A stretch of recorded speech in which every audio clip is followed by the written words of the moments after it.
Selamat pagi, saya mau memberikan ulasan dari jawaban Bapak yang diformulir pertanyaan-pertanyaan. Di sini dijawab paham sedikit, tidak paham, tidak paham. Jadi mengenai forex pahamnya sedikit.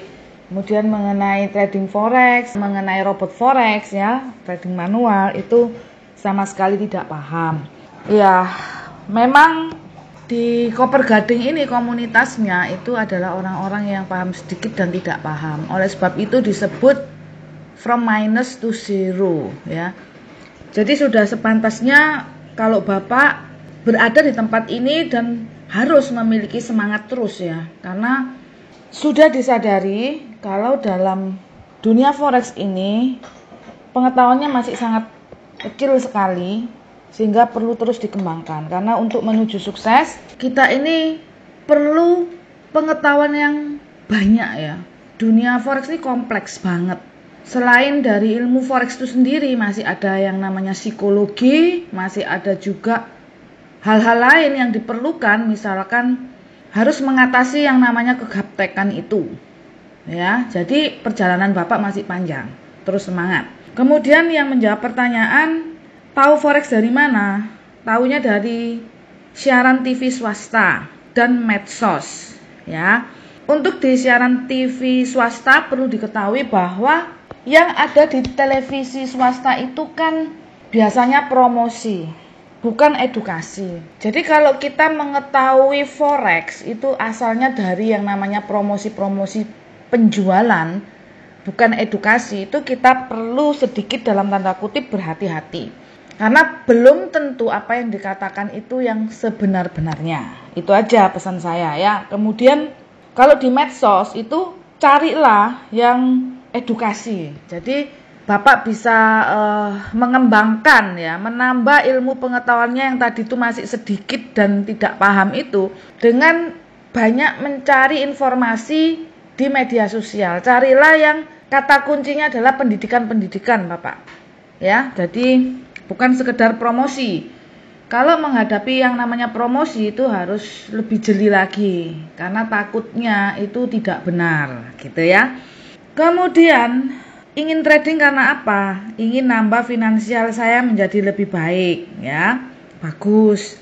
Memang tujuan trading itu adalah kita ini kerja lewat online, lewat jual beli mata uang dengan tenaga yang tidak terlalu besar seperti pekerjaan-pekerjaan lain yang konvensional itu, yang di luaran itu, yang harus pakai tenaga yang besar ya, pakai biaya yang besar. Nah, di sini nih semuanya bisa diperingan ya di forex. Tapi sama-sama tujuannya adalah mendapatkan finansial. Oke, saya lihat Bapak ingin merubah finansial. Artinya tidak ada kepuasan dengan finansial yang didapatkan sekarang. Hasilnya masih kurang. Ya. Bagus, tapi memang harus serius belajarnya ya. Untuk mencapai perubahan finansial itu diperlukan keseriusan. Kemudian pekerjaan yang fleksibel waktu ya. Kalau saya lihat seperti ini, artinya Bapak kepingin satu pekerjaan yang tidak mengikat waktunya Bapak. Jadi memang cocok di forex. Forex memang kerjanya bisa fleksibel. Berarti kalau ingin kerja fleksibel, Bapak nggak cocok kalau kerja itu kayak sebagai karyawan yang setiap hari harus rutin, pagi datang, kemudian sore pulang ya. Jadi ya memang harus benar-benar dirintis sungguh-sungguh di forex ini. Kemudian bisa menentukan penghasilan kita ke depannya sesuai kemampuan kita mungkin, soalnya berleverage ya. Jadi yang dimaksud dengan leverage ini itu kita bisa lebih mudah daripada pekerjaan lain yang tidak ada leverage-nya. Nah, di forex ini leverage-nya banyak. Tetapi saya mau memberikan masukan bahwa kalau kita mau menentukan hasil ke depannya itu menentukan itu tidak bisa pasti, tetapi merencanakan itu kita masih bisa ya. Perencanaan harus disesuaikan dengan actionnya ya. Kalau cuma hanya menentukan dan merencanakan masa depan, saya mau sekian dapat 1M nanti 1 tahun lagi, 2 tahun lagi atau 5 tahun lagi, tetapi actionnya itu enggak ada. Harus ada sistemnya untuk menuju apa yang kita tentukan itu. Jadi kebutuhannya apa, itu harus dipersiapkan. Oh, saya nggak punya modal, saya nggak mau modalin trading saya takut hilang, tapi pengen trading, pengen dapat uang banyak nanti 5 tahun ke depan. Nggak bisa, jadi harus dijalanin. Untuk dapetin penghasilan seperti yang kita tentukan, itu caranya kayak apa? Nah, itu langkah-langkahnya itu harus dijalanin step by step, satu persatu. Apa aja yang dibutuhkan untuk kita bisa mencapai seperti itu. Nah, kalau kebutuhan udah disiapkan semua, misalkan tools-toolsnya, modalnya, kemampuan kita ya, skill kita itu sudah lengkap semua, barulah kita bisa men-setting goal, menentukan kedepannya mau dapat berapa.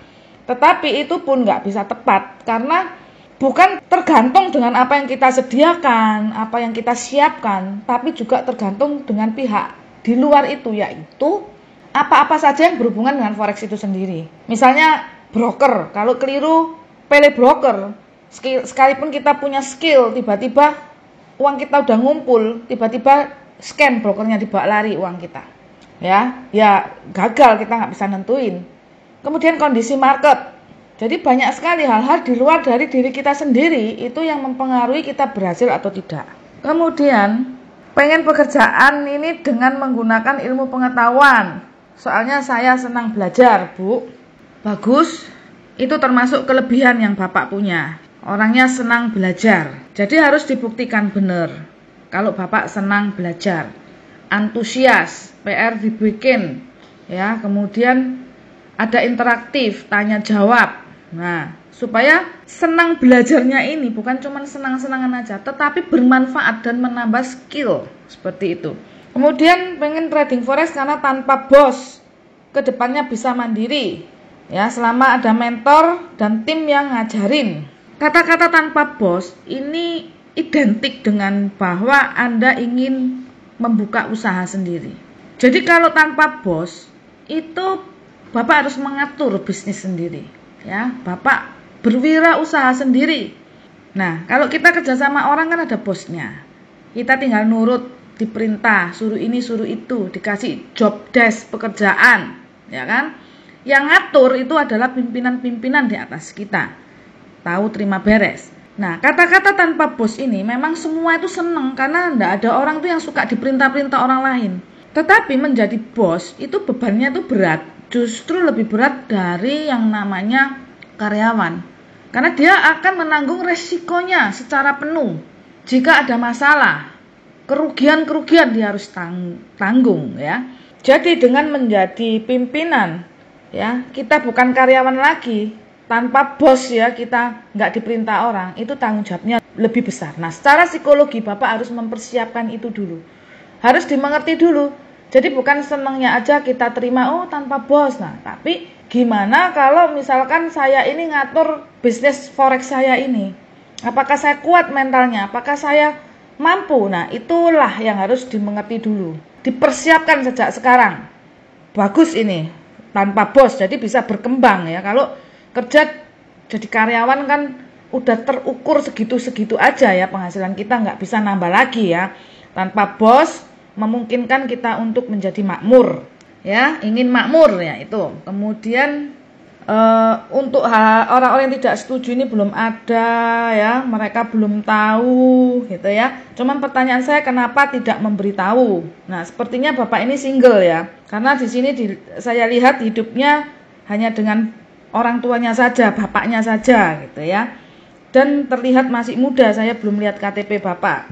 Kemudian ada keluarga, beberapa orang yang informasinya adalah negatif, ya, karena mendapatkan informasi itu yang negatif.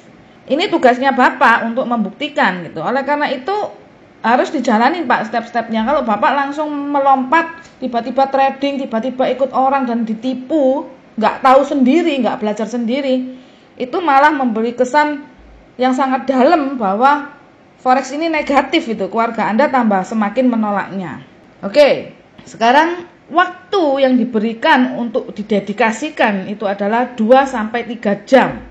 2-3 jam biar sehat. Nah, saya katakan 2-3 jam ini lumayan banyak, Pak, kalau untuk belajar, ya. Dan kebanyakan orang itu menulisnya itu memang 2-3 jam untuk memberikan waktunya untuk belajar trading forex dalam sehari. Tetapi ini untuk masukan saja. Saya melihat actionnya itu tidak seperti itu. Jadi pada saat kita membuat perancangan untuk diri kita sendiri, itu bukan sekedar nulis, kemudian supaya kelihatan bagus, untuk dikoreksi, untuk dilihat, untuk diulas oleh mentornya. Tetapi tulisan-tulisan ini adalah tulisan yang benar, yang dibuat untuk dirinya sendiri. Sebagai panduan dalam perjalanan proses Anda belajar di trading forex. Nah, orang mungkin nulis 2-3 jam itu cuma untuk mempertontonkan kepada Bu Yani, ini loh saya dedikasinya banyak, waktunya 2-3 jam. 2-3 jam ini harus disertai dengan satu tindakan yang selaras. Kalau bisa itu ditulis lengkap, misalkan 2-3 jam dari Senin sampai hari Jumat. Hari Sabtu saya libur, hari Minggu saya libur, misalkan. Jangan dihantam rata 2-3 jam. Ketika saya melihat 2-3 jam, asumsi saya adalah setiap hari, selama 30 hari dalam 1 bulan, itu 2-3 jam. Tetapi pada kenyataannya saya melihat itu banyak yang tidak mengerjakan PR. Banyak yang tidak merespon ketika saya nulis, ngetik di Telegram. Ketika saya mencoba untuk menyampaikan informasi dan mencoba untuk berkomunikasi, itu ada yang nggak ngerespon. Nah, 2-3 jamnya ini kemana gitu? Kan harusnya ada waktu itu disediakan untuk kita belajar. Ya dalam 2-3 jam itu bikin PR, ngerespon, dengerin video, lihat video dan dengerin audio. Ya, kemudian mengulas jika ada pertanyaan, kemudian disampaikan supaya pertanyaannya ini terjawab. Ada proses belajar dan mengajar. Kalau saya memang mendedikasikan diri saya untuk ketika saya memutuskan untuk membuka Koper Gading gratis, saya mendedikasikan diri saya untuk memberikan pembelajaran sebaik mungkin. Sebaik mungkin saya memiliki satu harapan impian dari misi-misi saya yang saya lakukan ini ke depan. Visi saya adalah mencetak orang-orang yang benar-benar siap untuk menjadi trader, calon-calon trader yang sudah tidak minus lagi, tetapi pikirannya udah netral, udah siap, dia udah bisa ya melakukan hal-hal yang diperlukan di trading forex untuk belajar ilmunya. Seperti itu Pak ya. Jadi benar-benar harus komitmen dengan 2-3 jamnya ini. Kelemahan saya adalah saya kadang mendapatkan tekanan dari luar, harus ini dan harus itu. Nah, saya nggak tahu Bapak ini posisinya sebagai apa, sebagai bapak rumah tangga, usianya berapa, atau masih milenial, atau saat ini kondisinya ini berada di bawah satu kepemimpinan, ya. Jadi Bapak diperintah-perintah orang masihan dan itu Bapak nggak suka, ya dicoba aja. Sekarang misalkan itu merupakan kelemahannya Bapak harus cari gimana cara nyamannya, supaya Bapak nggak stres dengan tekanan-tekanan itu. Dicoba dicari jalan keluarnya. Apa sih yang membuat Bapak diperintah ini, diperintah itu, disuruh ini, disuruh itu, dan merasa tertekan? Apakah perintah-perintah itu tidak sesuai dengan apa yang Bapak inginkan?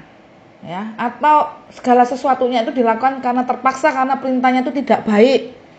Saya juga nggak tahu, tetapi sebenarnya harus dilihat di balik itu. Apakah tekanan-tekanan itu disuruh ini dan disuruh itunya itu sebetulnya baik untuk kebaikannya Bapak sendiri? Nah, itu harus dicari Pak ya, PR-nya Bapak.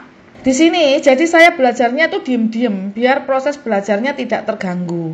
Maklum Bu, biasanya orang tua tidak akan percaya kalau kita baru melangkah dan belum sukses. Ya, diam-diam nggak apa-apa. Oleh karena itu harus dibuktikan, harus serius ya. Supaya orang lain percaya melihat keberhasilannya. Atau mungkin karena sudah pernah nyoba ini, nyoba itu, kemudian gagal. Ya, jadi jangan diulangin lagi. Kita jangan sembrono ketika kita mencoba sesuatu yang baru, itu harus diselidiki dulu apakah hal ini benar. Karena kalau kita terlalu gampangan untuk ngambil keputusan, ikut ini, ikut itu, dan ternyata itu salah, mengakibatkan kerugian dan diketahui oleh banyak orang yang ada di keluarga kita, maka hal itu akan jadi bumerang. Ketika kita melangkah ke bisnis yang benar pun tidak dipercaya. Ya, jadi untuk menetralkan lagi pikiran-pikiran orang yang ada di sekelilingnya supaya positif terhadap Bapak dengan apa yang Bapak kerjakan. Bapak harus membuktikan. Ya diem-diem dulu nggak apa-apa, tapi harus serius ya belajarnya.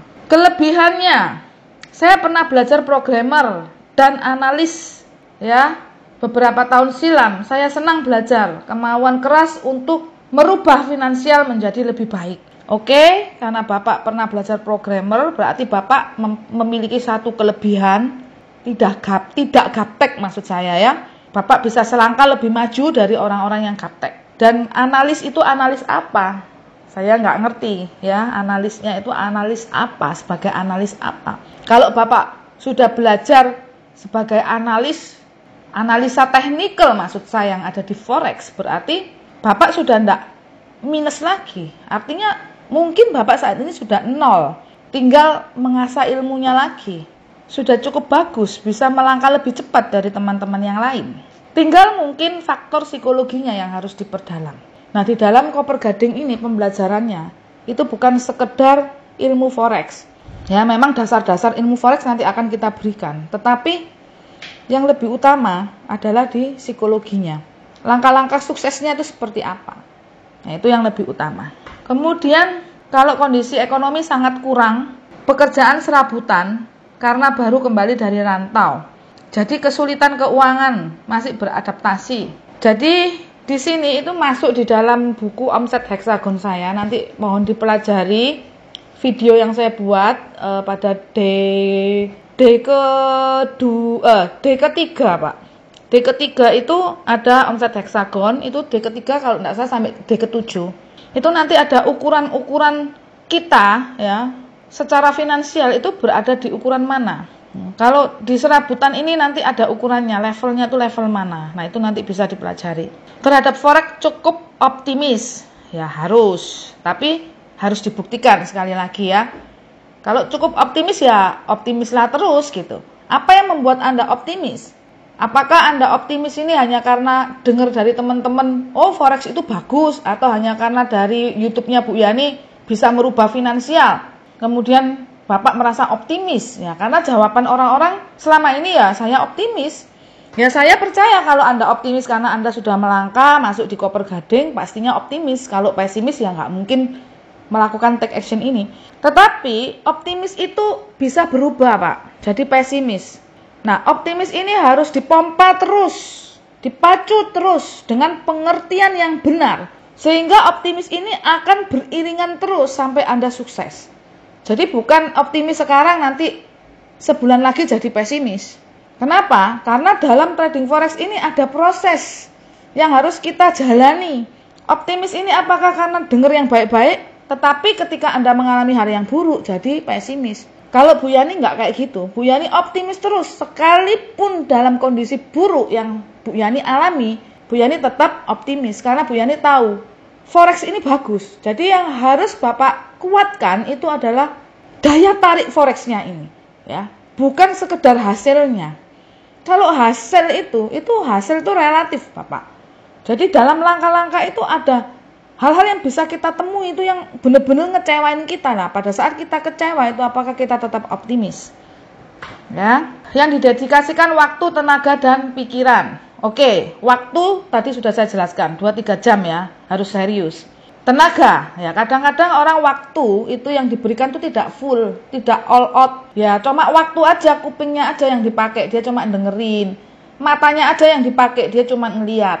Tapi pada saat disuruh ngeprint, pada saat disuruh nulis, pada saat disuruh mikir, ya untuk ngisi pertanyaan, ngisi kuesioner ini kan harus mikir ya. Harus nulis satu lembar. Nah itu tenaga yang dia keluarkan, pikiran yang dia keluarkan nggak mau. Makanya PR-nya nggak dibuat. Yang dibuat, yang dia katakan itu cuman, oh saya meluangkan 2-3 jam ya, karena dia cuman sambil tiduran, sambil dengerin dongeng. Bu Yani cerita di YouTube, ya lihat gambar, seneng. Nggak bisa, karena itu hanya masuk sebentar, kemudian lewat. Karena pikiran kita ini, daya ingatnya itu, daya tampungnya itu juga ada batasnya dalam satu hari itu ya. Nggak bisa over. Oleh karena itu harus diulang-ulang, harus ditulis, harus dipikir, dipelajari. Nggak sekedar lewat, mendengarkan aja, ngelihat aja udah dianggap belajar. Modal saya semampunya, biarpun akan saya korbankan demi mendapatkan ilmu forex dan trading untuk hidup lebih layak makmur. Saat ini saya lagi minus. Saya hanya punya keyakinan Tuhan selalu kasih jalan. Setelah 3 kali mengikuti koper gading, Tuhan akan kasih jalan selanjutnya. Setelah saya mengikuti koper gading, Tuhan akan kasih jalan selanjutnya. Mohon maaf ya, bacanya agak keliru-keliru soalnya sekarang ini udah tidak terlatih baca tulisan orang. Biasanya tulisan itu ketikan, chattingan-chattingan. Ya kita harus berlatih baca tulisan secara manual ini ya.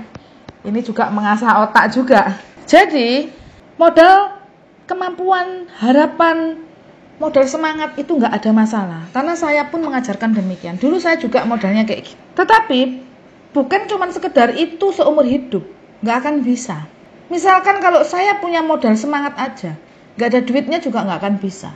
Jadi semangat itu harus berurutan. Oke, saya mau trading forex. Saya hanya punya modal semangat. Nah sekarang nggak punya duit, ya semangat belajar. Saya hanya punya modal semangat. Setelah saya belajar, saya jadi mengerti. Ya harus punya semangat untuk cari modal. Gimana caranya cari modal? Kalau perlu nggak trading forex dulu. Belajar terus-menerus tapi disambi dengan kerja lain, ya kerja yang cerdas, gimana dapetin duit, dengan harapan sekarang kerja dulu, ngumpulin duit dulu, duitnya yang udah terkumpul saya masukin di forex. Nah jadi ada langkah-langkahnya ya, nggak semangat seumur hidup ya nggak bisa sukses, karena trading forex membutuhkan modal seperti itu ya. Kemudian untuk belajar di tempat lain, komunitas lain belum pernah, tidak berani dan banyak pertimbangan ke depannya. Jadi saran saya kalau tidak berani, belajarlah. Kalau pengen belajar di tempat lain ya belajarlah yang tidak mengeluarkan modal. Belajarlah di tempat yang benar, misalkan di situs-situs forex ya untuk nambah pengetahuan. Nah, itu kan gratis, bisa dicari ya. Oke, ini untuk yang pertama, pertanyaan-pertanyaan kuis yang pertama. Baik, semoga bermanfaat dan jika ada pertanyaan lagi silakan bisa ditanyakan di grup. Salam sehat, sehat tubuhnya, sehat teknik tradingnya, dan profit luar biasa.